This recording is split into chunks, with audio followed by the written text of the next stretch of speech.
창조 이후에 인류가 다 바벨의 신할 평지에 모여서 그곳에서 이제 탑을 쌓기 시작합니다. 도시를 쌓죠. 일단 성벽을 쌓고 도시를 쌓고 도시를 상징하는 거대한 탑을 이렇게 짓기 시작합니다. 여기서 이제 저희 하나님이 오셔서 그들의 언어를 혼잡게 해서 그들이 다 흩어지게 되는 이런 사건이 벌어지게 되죠. 여기서 굉장히 우리가 주의 깊게 봐야 되는 내용이고, 흔히 공상과학 소설이나 아니면 전설 같은 데서 바벨탑 되게 흥미 위주로 그냥 다뤄지는 그런 소재로 우리가 지나치기 쉬운데, 사실은 굉장히 의미심장한 사건입니다. 성경에서 이런 일이 일단 되게 다시 없었던 유일한 그런 사건이었고, 오히려 이것과 정확하게 짝을 이루는 또 유일한 사건이 신약 성경에 나옵니다. 그러면 하나님께서 오순절 성령 강림 때 온 인류의 언어를 다시 하나로 터버리신 사건입니다.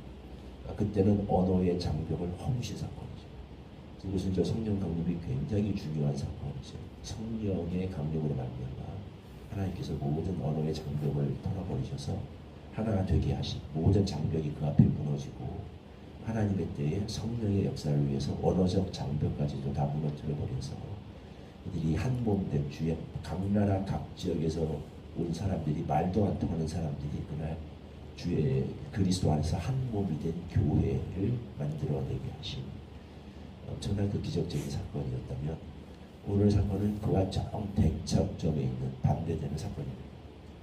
원래 하나였던 인류가 하나가 되려고 했던 그걸 하나님이 강제로 흩어버리신 사건입니다. 도저히 하나가 되지 못하도록 언어의 장벽을 강제로 두셔가지고 일순간에 무너져 버린 그런 사건이에요. 그런 점에서 굉장히 의미심장한 사건입니다. 이것이 무엇을 의미하는가? 그래서 그렇다면 인간이 왜 먼저 이 탑을 쌓게 되는가부터 우리가 알아야겠죠. 하나님이 무엇 때문에 이렇게까지 하셔야 했는가? 탑을 쌓은 뭔가 동기가, 그 목적이 하나님 보시기에 굉장히 중대한, 이거 반드시 다루셔야 될 그런 중요한, 하나님 보시기에 좋지 않다는 의미에서 중요한 사건이었다는 거죠. 이게 뭐냐면, 그들이 한마디로 이겁니다. 우리가 탑을 쌓자라는 거예요. 자, 벽돌을 만들어서 견고히 굽자. 성읍과 탑을 건설하자. 꼭대기를 하늘에 닿게 하여 우리 이름을 내고 온 지면에 흩어짐을 면하게 하자. 라는 두 가지죠. 좀 더 중요한 내용은 우리의 이름을 내자. 우리의 업적을 기리자. 우리가 얼마나 대단한 업적을 이루었는가, 그런 일을 해낼 수 있는 존재들인가 라는 것을 세상에 좀 알려보자 라는 게 동기였습니다. 얼마나 대단하냐. 우리가 흩어짐을 면하자. 우리는 우리의 힘과 노력으로 하나가 되자. 거대한 세력을 만들어서 다시는 흩어지지 않자. 이 말 속에 약간 그게 느껴지죠. 이들이 흩어짐에 대한 트라우마가 있지 않았는가. 뭐겠습니까? 노아의 홍수겠죠. 노아의 홍수 같은 천재지변 앞에서 우리가 흩어졌던 그런 과오를 다시는 반복하지 말자. 이제는 우리 힘으로 홍수가 오든 뭐가 오든 어떤 일이 벌어지더라도 우리가 우리 힘과 능력, 우리의 기술과 우리의 업적과 우리의 능력으로 능히 극복해내고, 그 어떤 재난 속에서도 홍수 오라 그래. 우리가 탑을 하늘에까지 닿게 쌓아버릴 거니까 40일이 아니라 80일 동안 비가 내려도 우리는 생존할 수 있을 거다. 그렇게 해보자. 우리는 이제 그런 수준에 이르렀다. 라는 대단한 자부심이 여기 배어있죠. 우리가 그 정도의 업적을 한번 이루어보자는, 우리의 이름을 세상에 한번 날려보자라는 거죠. 그 동기였습니다. 그걸 하나님이 굉장히 심각하게 보셨습니다. 이대로 둘 수 없다.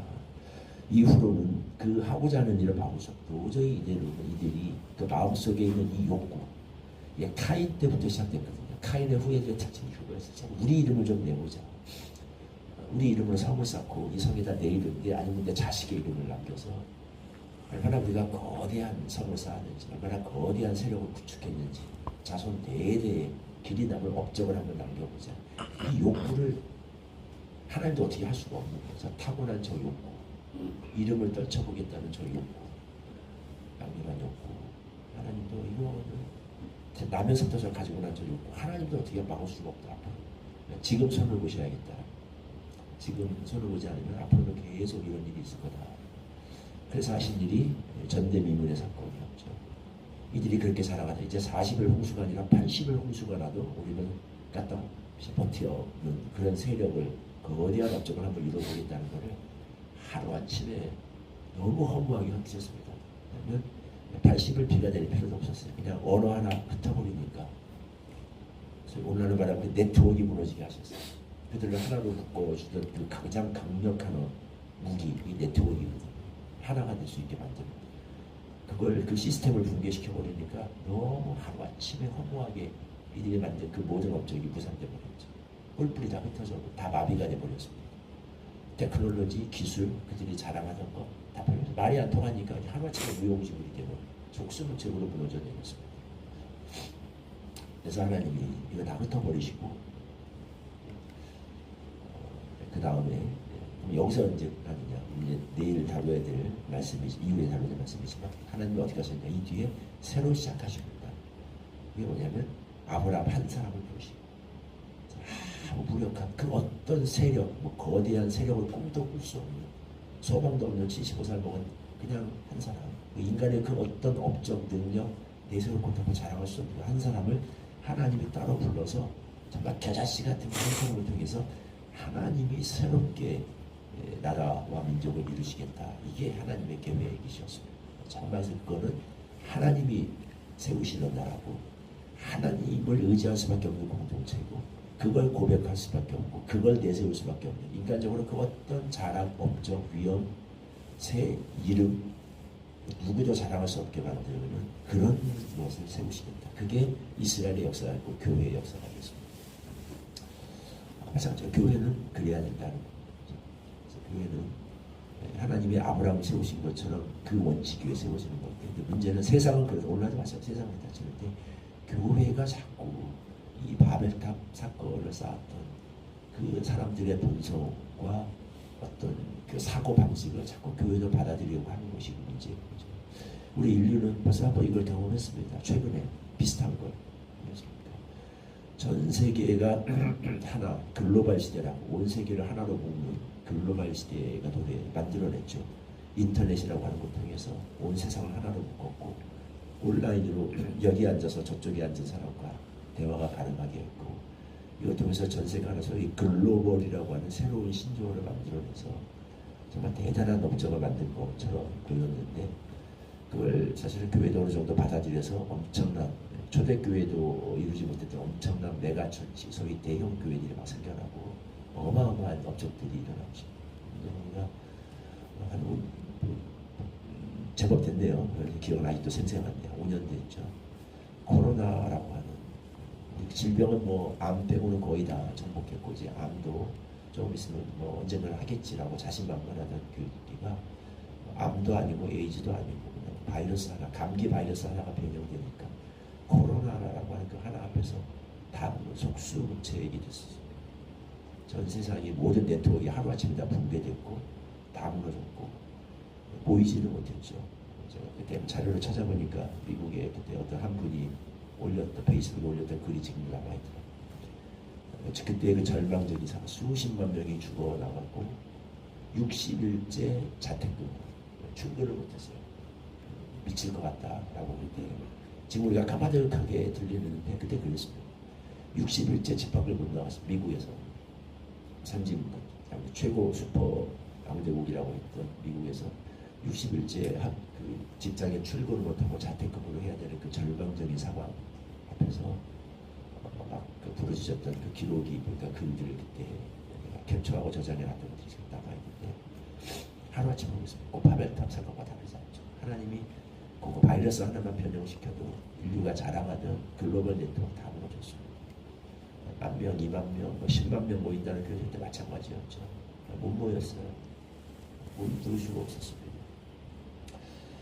이것이 하나님이 주시는 우리가 이게 뭐 누구의 죄 때문에 이런 거다. 하나님 뭐 정말 이게 우리가 함부로 속단할 수는 없습니다. 조심해야죠.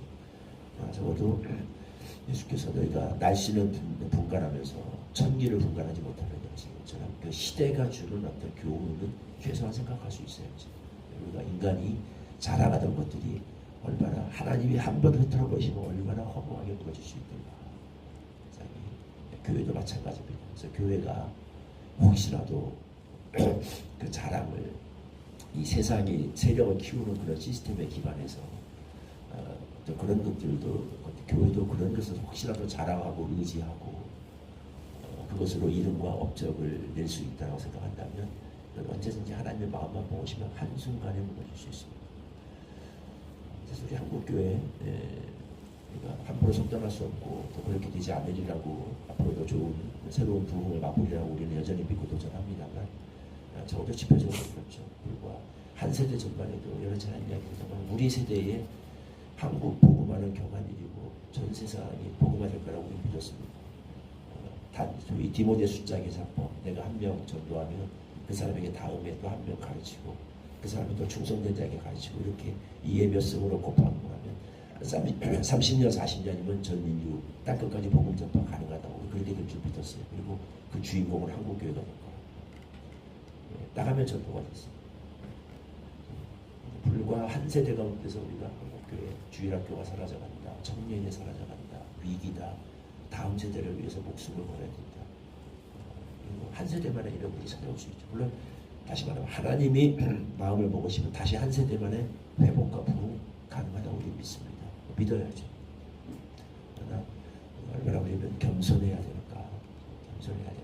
혹시라도 우리가 바벨탑에서 그날 그 시대에 이걸 쌓았던 그 사람들의 그 세상 사람들의 부패한 이기적인 자기중심적인 그 마인드를 혹시라도 교회가 받아들이고 따라가고 추구하고 있다면 얼마나 허무한 사상 누각을 다시 말하면 하나님이 더 심각한 건 하나님이 얼마나 미워하시고 싫어하시고 심각하게 다루시는 묵고할 수 없다고 말씀하시는 그런 거대한 반영의 답을 쌓고 있는 것인가라는 것을 늘 두렵고 떨리는 마음으로 새겨야 합니다.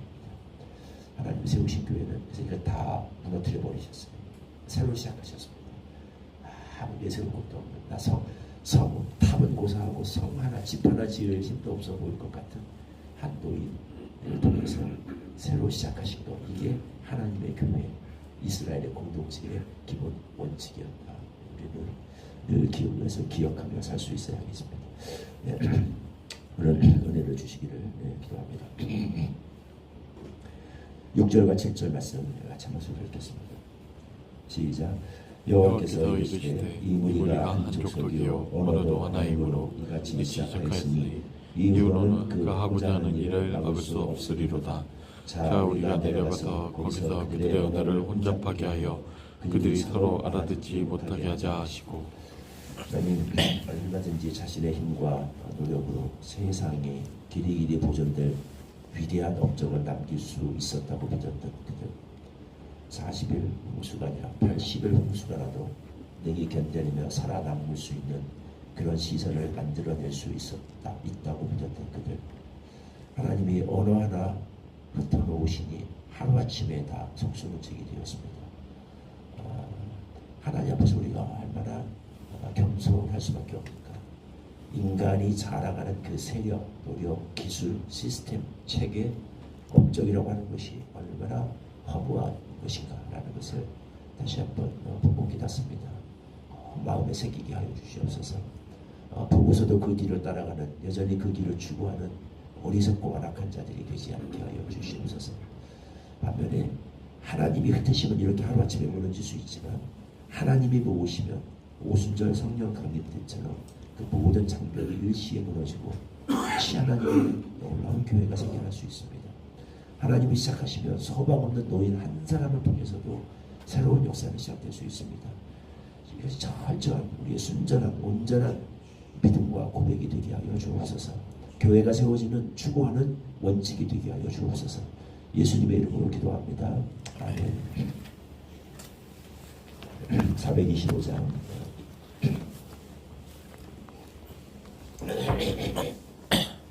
4절 부르시고 주님 가르쳐 주시기로 함께 기도하겠습니다.